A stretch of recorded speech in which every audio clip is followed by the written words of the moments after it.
about the craziness of America and what we're facing now.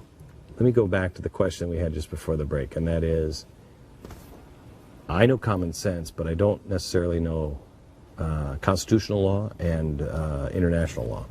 Common sense tells me when you are asked to go into a war with your sworn enemy on the side of your side, right, that is the definition, common sense, of aiding and abetting your enemy. There's only one crime defined in the Constitution, that's treason. The framers did that because the kings of England used to charge their political opponents who disagreed with them with treason. So they made it very clear. Providing aid and comfort to the enemy. Explain what that means. Yeah, what's the narrow definition? Well, of that? Tokyo Rose was convicted of providing aid and comfort with words, but in the modern era, it would be more than words. It would be providing material assistance to an organization that is waging war or a state that is waging war against you. Now, the government prosecutes people for providing material assistance to terrorist organizations. That's life in prison. How could the government itself provide material assistance to a terrorist organization? What am I talking about? Al-Qaeda is fighting with others to take over the government of Syria. They would make the case that, well, that's just one faction and they're not all connected, and so we're not helping them. We're just please, Judge, we're just helping the good guys. When Bashar al-Assad is removed from office, they're not going to take a vote to decide who replaces him. Al-Qaeda will kill its allies that helped them overtake Bashar al-Assad in Syria so that Al-Qaeda, can run the government. And if we do anything to help Al-Qaeda by harming Bashar al-Assad, by weakening him, by degrading him, by leveling the playing field of the battlefield, as John McCain said, that will be the moral equivalent of providing aid and comfort to the enemy. That is known as treason. And if we bomb a country, if we enter the country militarily, absent those four conditions we just talked about, the president could be charged with a war crime for which there is no statute of limitations. And when he leaves office, he will not be able to travel to parts of the world that will recognize the charge against him. Example, Donald Rumsfeld today cannot travel to the EU because he's been charged in Spain with war crimes. And the whole EU, the European Union, recognizes Spain's charge and will enforce Spain's arrest warrant. That could happen to Barack Obama. Well, it would cut down on his vacation expenses quite a bit. And they are very expensive. And they are very expensive. All right, so I said this on the air today, that I think the guy is committing treason. If he does it, he's committing treason. And I know the Constitution, was it 2 or 3 witnesses you have to have for treason? 2 witnesses to the same overt act. Right. You have 200 million witnesses because of what he said last night on That's air. what I said. I mean, honestly, I don't even know what the rating. Tiffany, what was the ratings last night for his speech?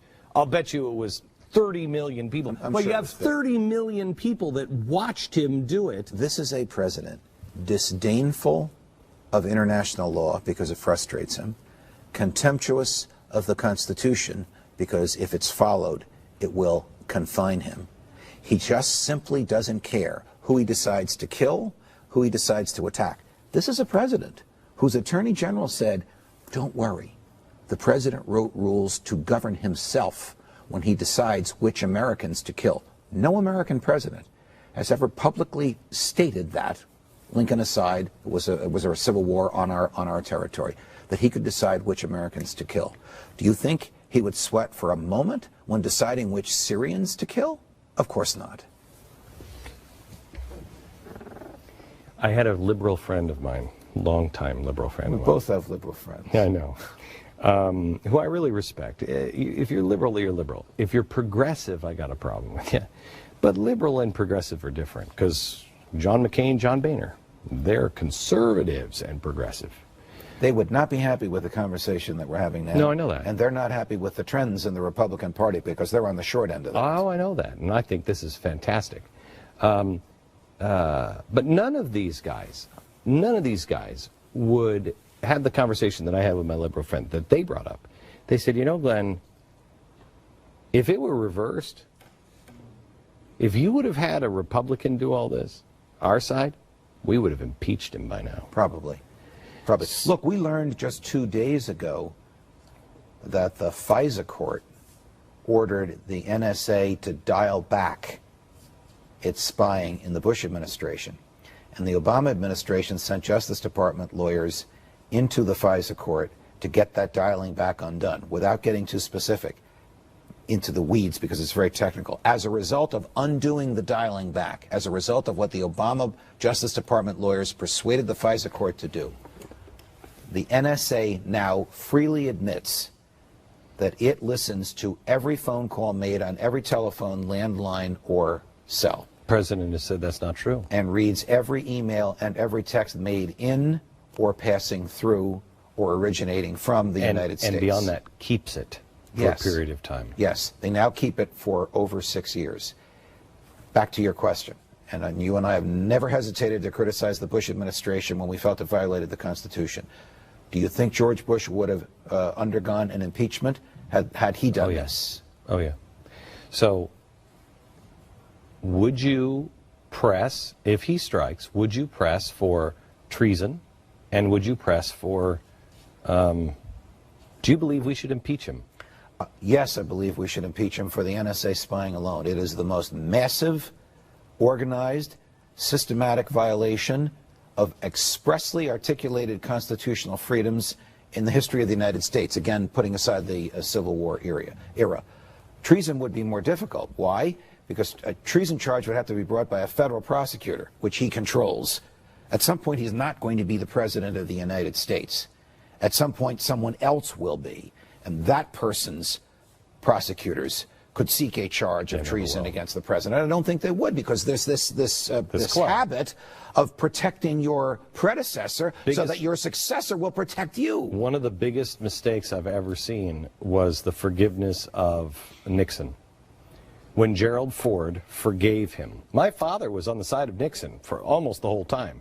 And then when it looked like he was bad, he kind of fudged around and he was like, well, he's no worse than the rest of them. He just got caught. And I remember being a kid thinking, that's not right. George W. Bush has nothing to fear from Barack Obama, because Barack Obama needs that same sense of comfort from whoever, fill in the blank, succeeds him. Okay. It's an unwritten rule amongst presidents of the United States, so, even including Nixon. So when we come back, I want to pick that. I want to pick it up there. So what's the game changer? Because I think the game changer is somebody, and I think Rand Paul and Ted Cruz and Mike Lee are leaders in this. Somebody's going to have a Charles Sumter moment, and they're going to say, enough, enough. And there will be people from the left and the right. And that's the secret to libertarian. That's what's so dangerous to these parties, and that's why they both take the chair away from the libertarians, because they include liberals and conservatives. So I want to ask you, the possibilities of a real libertarian movement for the first time in over 100 years when we come back.